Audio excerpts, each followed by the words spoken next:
মাধ্যমিকে গোটা রাজ্যের মধ্যে পঞ্চম স্থান অর্জন করেছে হুগলির আরামবাগ মহকুমার কামারপুকুর রামকৃষ্ণ মিশনের ছাত্র চৌধুরী মোহাম্মদ আসিফ। তার প্রাপ্ত নম্বর 691। আগামী দিনে সায়েন্স নিয়ে পড়াশোনা করে ডাক্তার হওয়ার স্বপ্ন রয়েছে মাধ্যমিকে পঞ্চম চৌধুরী মোহাম্মদ আসিফের।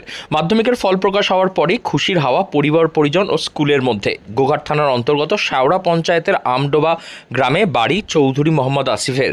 কামারপুকুর রামকৃষ্ণ মিশন বহুমুখী স্কুলের হোস্টেল থেকে পড়াশোনা করত আসিফ। লক্ষ্য ছিল বহুদিন যাবৎ মাধ্যমিকে হোস্টেল থেকে ভালো ফল আসেনি, তাই এই বছর যাতে তাদের হোস্টেল থেকে ভালো ফল আসে সেই লক্ষ্যেই অগ্রসর হচ্ছিল এই ছাত্র। তবে যা আশা করেছিল তার থেকে বেশি ভালো ফল করেছে আসিফ, এমনটাই জানাচ্ছে সে। কি বলছে এই বিষয়ে এই কৃতি ছাত্র, শুনুন। মাধ্যমিক পরীক্ষায় 2025 শিক্ষাবর্ষে পশ্চিমবঙ্গের মধ্যে পঞ্চম স্থান অধিকার করেছে রাজ্যে। আমার প্রাপ্ত নম্বর 691। কেমন লাগছে? খুবই ভালো লাগছে।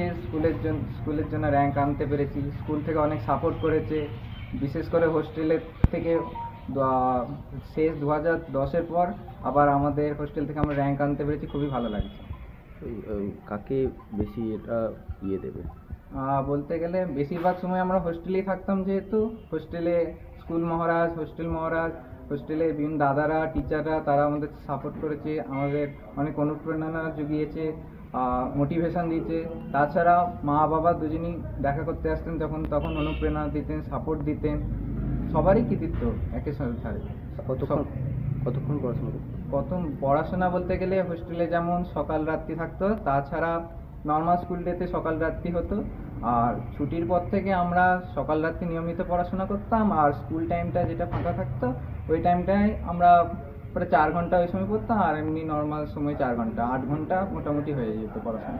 এরপরে কি পড়বে বলে? এরপরে আপাতত বিজ্ঞান বিষয়ে পড়াশোনা করব। এবার ডাক্তারির দিকে আমি যাওয়ার ইচ্ছা আছে। বাড়ি কোথায়? আমার বাড়ি গোঘাট থানার অন্তর্গত শেওড়া পঞ্চায়েতে আমডোবা গ্রাম। আর কি পারদর্শী পড়াশোনা বাদে আমি চেষ্টাই করতাম, যেহেতু আমাদের স্কুল বহুমুখী বিদ্যালয়, সেই জন্যে আমি পড়াশোনা বাদে সকল খেলাতেই পারদর্শী। Football, cricket, badminton, table tennis, volleyball. এছাড়া আমার কালচারালেতেও বক্তৃতা, আবৃত্তি, প্রবন্ধ লেখা এগুলোতে ইন্টারেস্ট আছে। এবং আমি স্কুলের সব কিছুই এতেই থাকতে চাই। আমাদের স্কুলের লক্ষ্য যেটা বহুমুখী প্রতিভার বিকাশ ঘটানো, আমি সেদিক থেকে সব কিছুতেই নিজেকে চেষ্টা করি, সব কিছুর মধ্যে নিজেকে ইনভলভ রাখার জন্য। তোমার নাম? আমার নাম চৌধুরী মোহাম্মদ আসিফ। শুধুমাত্র পড়াশোনা নয়, পড়াশোনার পাশাপাশি খেলাধুলার প্রতিও বেশ আগ্রহ রয়েছে তার। দিনের সময় করে সকালে 4 ঘন্টা এবং রাতে 4 ঘন্টা পড়াশোনা করতে সে। বাকি সময় বন্ধুদের সঙ্গে খেলাধুলা ও শরীরচর্চার দিকে নজর দিত আসিফ। মাধ্যমিকের ফল প্রকাশের পর এখন খুশির হাওয়া তার স্কুল চত্বর ও পরিবার পরিজনদের মধ্যে।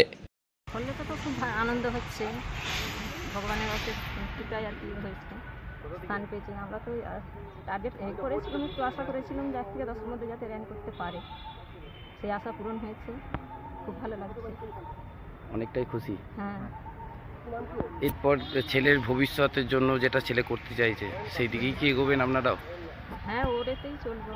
ওর যেটা ইচ্ছা যাবে সেটাই করবে, কারণ ইচ্ছার বিরুদ্ধে তো কোনো কিছু করলে সেটা সফল হবে কিনা সেটা নেই। ওর যেটা ভালো লাগবে সেটাই।